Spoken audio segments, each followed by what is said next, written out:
पूर्वधारणांची परीक्षा. खरं प्रामाणिकपणाने सांगायचं झालं तर मला आहारशास्त्र किंवा न्यूट्रिशनल सप्लिमेंट्सबद्दल फारसं काही माहीतच नव्हतं. या विषयासंबंधी कोणतंही विशेष ज्ञान किंवा सूचना आम्हाला वैद्यकीय महाविद्यालयात दिल्या गेलेल्या नव्हत्या आणि असा याबाबतीत अज्ञानी असलेला काही मी एकटाच नव्हतो. वैद्यकीय महाविद्यालयातून पास होऊन बाहेर पडणाऱ्यांपैकी फार तर 6% लोकांना न्यूट्रिशन किंवा आहारशास्त्राविषयीचं विशेष ज्ञान म्हणजे प्रशिक्षण मिळत असावं. वैद्यकीय विद्यार्थी याविषयी एखादा छोटा कोर्स करू शकतात, पण फारच थोडे विद्यार्थी असं काही करतात. मी प्रस्तावनेत सांगितल्याप्रमाणे बऱ्याच डॉक्टरांचं शिक्षण हे रोगचिकित्सेचंच असतं, ज्याचा भर औषधं देण्यावर असतो. त्यांना हेच शिकवलं जातं की औषधं का आणि कशी वापरायची, कधी वापरायची. जनमानसात डॉक्टरांविषयी विशेष आदर असतो, त्यामुळे लोकांना असं वाटतं की आरोग्याविषयी सर्व प्रकारची माहिती डॉक्टरांना असणारच. आहार घटक, जीवनसत्व वगैरे वगैरे. माझ्यामध्ये परिवर्तन होण्यापूर्वी, न्यूट्रिशनल मेडिसिनचा मी पुरस्कर्ता बनण्यापूर्वीचं सांगतो. माझे रुग्ण मला विचारायचे, न्यूट्रिशनल सप्लिमेंट्स, जीवनसत्व वगैरे घेऊन काही फायदा होईल का, तब्येत सुधारेल का, इत्यादी इत्यादी. काही जण तर अशा न्यूट्रिशनल सप्लिमेंट्सच्या बाटल्या आणून दाखवायचे. मी कधीच त्याच्याकडे फारसं लक्ष देत नसे. भुवया उंचावून करड्या आवाजात सांगत असे की याचा फारसा उपयोग होणार नाही. माझा उद्देश चांगलाच असायचा, पण मला वाटायचं की लोकांनी निरुपयोगी गोष्टींवर निष्फळ खर्च करू नये. मला खरोखरच असं वाटायचं की या रुग्णांना अशा प्रकारच्या न्यूट्रिशनल सप्लिमेंट्सची काहीही गरज नाही आणि आवश्यक ते सर्व घटक त्यांना रोजच्या जेवणातून मिळू शकतात. मी वैद्यकीय महाविद्यालयात हेच तर शिकलो. काही संशोधनं, अभ्यासात तर असं सिद्ध झालं आहे की प्रमाणापेक्षा अधिक जीवनसत्व, खनिजं घेतल्यास त्याचे दुष्परिणाम होऊ शकतात. हेही माझ्या रुग्णांना सांगायला मी कमी केलं नाही. पण एक गोष्ट मी त्यांच्यापासून लपवून ठेवली की मी आधुनिक आहारशास्त्रविषयक संशोधन याबद्दलची वस्तुस्थिती जाणून घेण्यासाठी मी काही मिनिटं देखील वेळ दिलेला नाही. याविषयीचं माझं अज्ञान मी झाकून ठेवलं. हां, पण माझ्या आजारी बायकोचं काय करायचं? हे सगळं लोकांना सांगण्यासाठी ठीक आहे, पण घरी? तिथे मी एक होतो निराश झालेला, आपल्या दिवसेंदिवस खंगत जाणाऱ्या बायकोकडे असहाय्यतेने पाहणारा नवरा.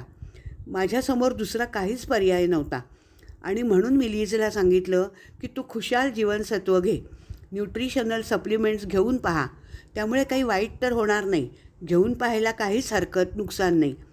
दुसऱ्या दिवशी तिची मैत्रीण न्यूट्रिशनल सप्लिमेंट्स घेऊन घरी आली. त्यात होते अँटीऑक्सिडंट्स, ई जीवनसत्व, क जीवनसत्व, बीटा कॅरोटीन, जे ऑक्सिडंट्सच्या दुष्परिणामांपासून शरीराचा बचाव करतं. लीजने फार मोठ्या अपेक्षेनं आणि आशेनं आणि उत्सुकतेनं त्यातल्या गोळ्या घेतल्या. हेल्थ ड्रिंकही घेतलं आणि वर आश्चर्याची गोष्ट म्हणजे 3 दिवसातच तिला बरं वाटायला लागलं.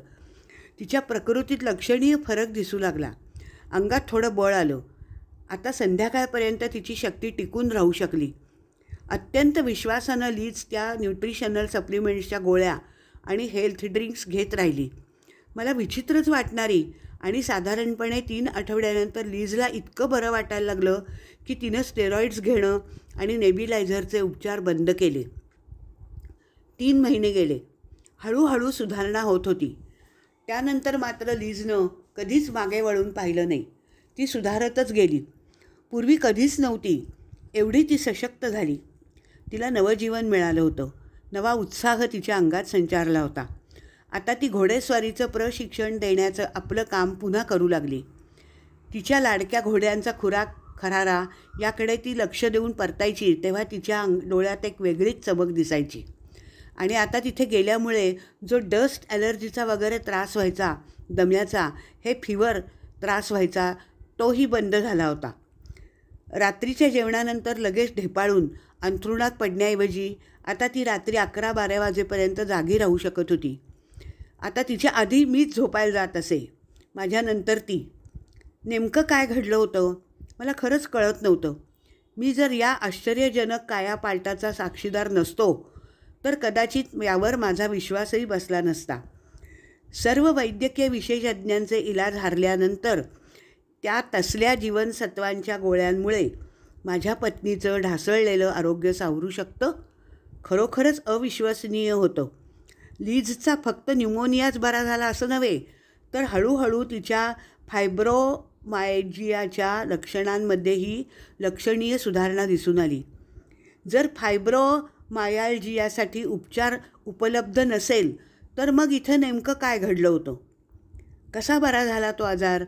हा काही दैवी चमत्कार असावा असं मला वाटू लागलं. त्या तसल्या न्यूट्रिशनल सप्लिमेंट्सनी लीजला नवजीवन मिळणं, तिच्या तब्येतीत आश्चर्यकारक बदल व्हावा, यामागे काहीतरी दैवी योजना असावी असं मला वाटू लागलं. त्यानंतर मला एखादा वैद्यकशास्त्रातील प्रशिक्षित माणूस जे सहजपणे करील तेच मी केलं. मी माझ्या क्लिनिकमधील रुग्णांवर प्रयोग करून पाहण्याचं ठरवलं. क्लिनिकल ट्रायलसाठी मी माझे रेकॉर्ड धुंडाळून असहाय्य ठरवल्या गेलेल्या फायब्रोमायल्जियाच्या 5 केसेस शोधल्या. या 5ही रुग्णांना माझ्या दवाखान्यात येण्यास सांगितलं. पहा, मजा वाटली ना एखाद्या डॉक्टरानं रुग्णांना आपल्याकडे बोलावणं. या सर्वांना मी लीजची कथा सांगितली आणि तुम्ही ही न्यूट्रिशनल सप्लिमेंट्स जरूर घेऊन पहा असं सुचवलं.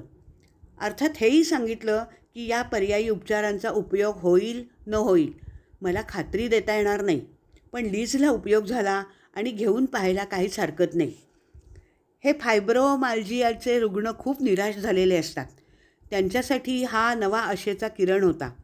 त्या 5 प्रत्येकजण ही पर्यायी उपाययोजना घेऊन पाहण्यासाठी उत्सुक होता. साधारणपणे 3 ते 6 महिन्यानंतर सर्व म्हणजे 5ही रुग्णांनी एकही अपवाद नव्हता हे लक्षात घ्या, आपल्याला बरं वाटतंय, सुधारणा होते असं येऊन सांगितलं. 5ही जणांना माझ्या पत्नी इतकाच फायदा झाला असं मी नाही म्हणणार, पण उपयोग झाला होता हे निश्चित. त्यापैकी एका स्त्रीची केस तर खूपच गंभीर होती. ती मायो क्लिनिकला जाऊन आली होती.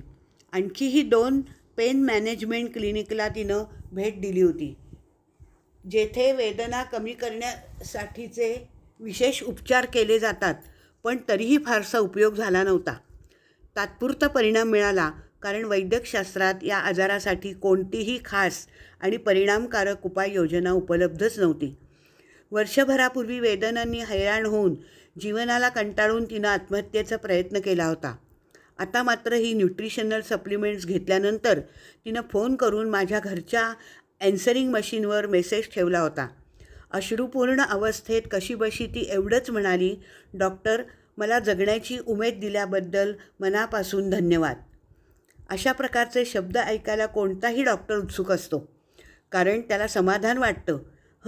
पण या रुग्णांमध्ये नेमकं काय घडत होतं? फक्त 5 रुग्णांवरील माझा प्राथमिक अभ्यास हा नक्कीच पुरेसा नव्हता. शास्त्रीयदृष्ट्या खात्रीलायक असा ठोस पुरावा मिळणं आवश्यक होतं. अर्थातच न्यूट्रिशनल सप्लिमेंट्सनी उपचार करण्याबाबत मला आणखीन खोल जाणं गरजेचं होतं.